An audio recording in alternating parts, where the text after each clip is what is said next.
Hello friends, search academy के YouTube channel में आप सभी का स्वागत है। जैसा कि पिछले वीडियो में आप सभी ने भारतीय वनों के बारे में जाना कि कहां पर कौन सा वन और किस प्रकार का वन पाया जाता है। अगर आपने पिछला वीडियो नहीं देखा है तो हमारे चैनल पेज पर जाकर ज़रूर देखें या फिर लिंक नीचे डिस्क्रिप्शन में दिया गया है, वहां से भी जाकर देख सकते हैं। इस वीडियो में आप सभी चक्रवात एवं प्रति चक्रवात के बारे में जानेंगे। चक्रवात के अंदर ताप एवं दाब के भी बारे में जानेंगे एवं चक्रवातों के दिशा को भी निकालने के बारे में इस वीडियो में आपको जानकारियां प्राप्त होगी। तो चलिए वीडियो को शुरू करते हैं। चक्रवात या साइक्लोन। चक्रवात को ही अंग्रेजी में साइक्लोन कहा जाता है। चलिए चक्रवात के बारे में जानते हैं। चक्रवात के बारे में मेन रूप से आपको सिर्फ यही याद रखना है कि इसमें हवा बाहर से अंदर की ओर आती है। इसके केंद्र का ताप उच्च एवं दाब निम्न होता है। चक्रवात के अंदर का ताप उच्च एवं दाब कम होता है। इसके केंद्र को आँख कहा जाता है। ये पॉइंट भी आप लोग याद रखें कि चक्रवातों के केंद्र को आँख कहा जाता है। जानते हैं अब चक्रवातों के आकार के बारे में। चक्रवात की आकार भी या अंडा की तरह होता है। चक्रवात इस तरह से मेनली दिखाई देते हैं या फिर कभी कभी इस तरह आकृति में भी दिखाई देते हैं। चक्रवात की गति बहुत तेज होती है एवं यह बहुत ज़्यादा क्षतिपूर्ति करती है। आप लोग ये बराबर सुनते होंगे कि उड़ीसा तट या गुजरात तट, महाराष्ट्र तट, आंध्र प्रदेश के तटों से कोई चक्रवात टकराने वाला है तो वह बहुत भारी क्षतिपूर्ति करते हैं, क्योंकि इसकी रफ्तार बहुत तेज होती है और इसमें बहुत तेज मूसलाधार वर्षा होती है। अब जानते हैं चक्रवातों के दिशा के बारे में। उत्तरी गोलार्ध में चक्रवात की दिशा एंटी क्लॉकवाइज होती है एवं दक्षिणी गोलार्ध में इसकी दिशा क्लॉकवाइज होती है। फ्रेंड्स, आपको ये याद नहीं रखना है। हम इसी वीडियो में आपको चक्रवात की दिशा निकालने के लिए सिखा देंगे। आपको ये पॉइंट याद नहीं रखना है। अगर आप याद भी रखते हैं तो आप एग्जाम्स में भूल जाएंगे कि कौन सी कहाँ होती है, क्योंकि आपको चक्रवात एवं प्रति चक्रवात दोनों की दिशा आप लोगों को याद रखना होगा।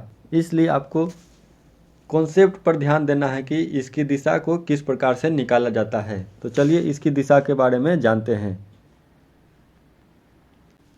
फ्रेंड्स, अगर इस लाइन को इक्वेटर माना जाए और नीचे दक्षिणी ध्रुव एवं ऊपर को उत्तरी ध्रुव दर्शाया जाए तो पहले उत्तरी ध्रुव में चक्रवात की दिशा को जानते हैं। मान लीजिए यह कोई चक्रवात है।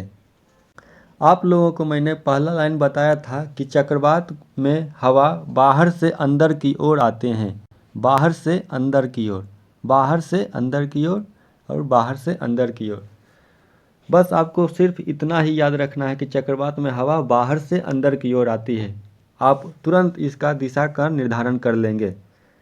चलिए मैं इसका एक बार कलर चेंज कर लेता हूँ। अब फेरल के नियमानुसार उत्तरी गोलार्ध में हवा की दिशा दाहिने ओर मुड़ती है, तो इसे दाहिने ओर मुड़ाते हैं। उत्तरी गोलार्ध में हवा की दिशा हल्का दाहिने ओर मुड़ती है, तो इसके दाहिने ओर, फिर इसके दाहिने ओर, इसका दाहिना ये हुआ तो इसका दाहिना ये हुआ और इसका दाहिना ये हुआ। आप लोग देख रहे होंगे कि चक्रवात इस दिशा में घूम रही है, यानी कि घड़ी की विपरीत दिशा में। तो उत्तरी गोलार्ध में आप लोग सीख गए होंगे कि चक्रवातों की दिशा एंटी क्लॉकवाइज यानी घड़ी की विपरीत दिशा में होगी। बिल्कुल इसी प्रकार से आपको दक्षिणी गोलार्ध में भी निकाल लेना है। तो चलिए एक बार दक्षिणी गोलार्ध का भी जान लेते हैं। मान लीजिए ये इक्वेटर है और ये उत्तरी गोलार्ध और ये दक्षिणी गोलार्ध है। फिर से उसी प्रकार से डायग्राम को बना लेना है। ये चक्रवात है और इसमें हवा बाहर से अंदर की ओर आ रही है, बाहर से अंदर की ओर, बाहर से अंदर की ओर।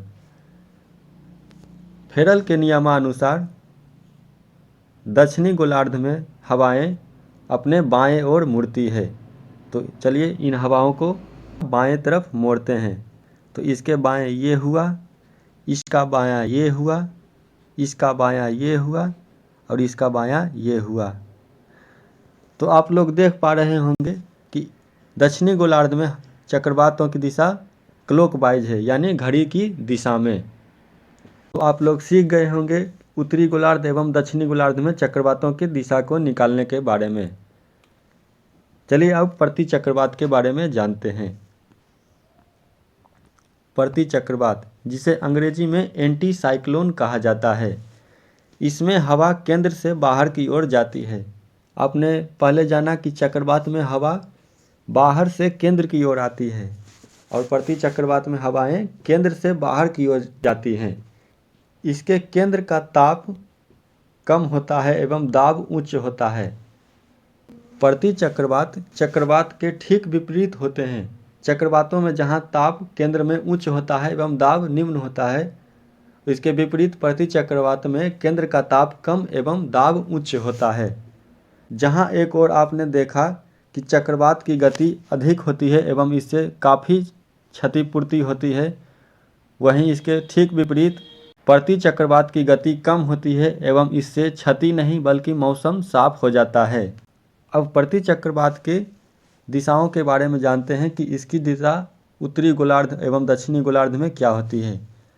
उत्तरी गोलार्ध में प्रति चक्रवात की दिशा क्लॉकवाइज यानी घड़ी के दिशा में होती है एवं दक्षिणी गोलार्ध में इसकी दिशा घड़ी के विपरीत दिशा यानी एंटी क्लॉकवाइज में होती है।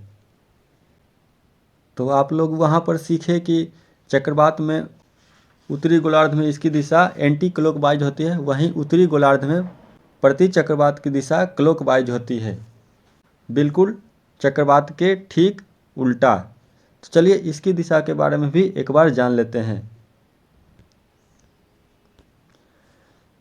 मान लीजिए ये इक्वेटर है, ये दक्षिणी गोलार्ध एवं ये उत्तरी गोलार्ध है। तो एक बार फिर से वही डायग्राम बनाते हैं। ये प्रति चक्रवात है। जैसा कि आप लोगों ने जाना कि प्रति चक्रवात में हवाएं केंद्र से बाहर की ओर जाती है, तो इसे बाहर की ओर ले जाते हैं, केंद्र से बाहर की ओर। एक बार रंग बदल लेते हैं। तो फेरल के नियमानुसार उत्तरी गोलार्ध में हवाएं अपने दाहिने ओर मुड़ती है। तो चलिए इन सभी को अपने दाहिने ओर मुड़ाते हैं। ये इसके दाहिने ये हुआ, इसका दाहिने ये हुआ, इसका दाहिने ये हुआ और इसका दाहिने ये हुआ। तो आप लोग देख पा रहे होंगे कि हवाएं इस प्रकार से चलती है यानी क्लॉकवाइज। इसी प्रकार आप लोग दक्षिणी गोलार्ध में निकाल लेंगे। एक बात और जान लेते हैं कि चक्रवातों को टी स्केल से मापा जाता है। चक्रवातों को टी स्केल से मापा जाता है। ये प्रश्न एग्जाम्स में पूछे जाते हैं। तो फ्रेंड्स, इस वीडियो में आप सभी ने चक्रवात एवं प्रति चक्रवात के बारे में जाना एवं इसकी दिशाओं को निकालने के बारे में भी जाना। आशा करता हूं कि वीडियो को देखने के बाद आप सभी लोग चक्रवात एवं प्रति चक्रवात के बारे में जान लिए होंगे। अगले किसी वीडियो में हम चक्रवातों की उत्पत्ति के बारे में आपको बता देंगे एवं दुनिया के कुछ प्रसिद्ध चक्रवातों के नाम एवं वे किस देशों में उत्पन्न होते हैं इसके बारे में भी जान लेंगे। वीडियो अगर अच्छा लगा हो तो लाइक एवं शेयर ज़रूर कीजिएगा और ऐसे ही वीडियोज़ को देखने के लिए हमारे चैनल को सब्सक्राइब ज़रूर कीजिएगा। कोई सुझाव देना हो तो कमेंट ज़रूर कीजिएगा। मिलेंगे अगले ऐसे ही वीडियो में किसी नए टॉपिक के साथ। तब तक के लिए धन्यवाद।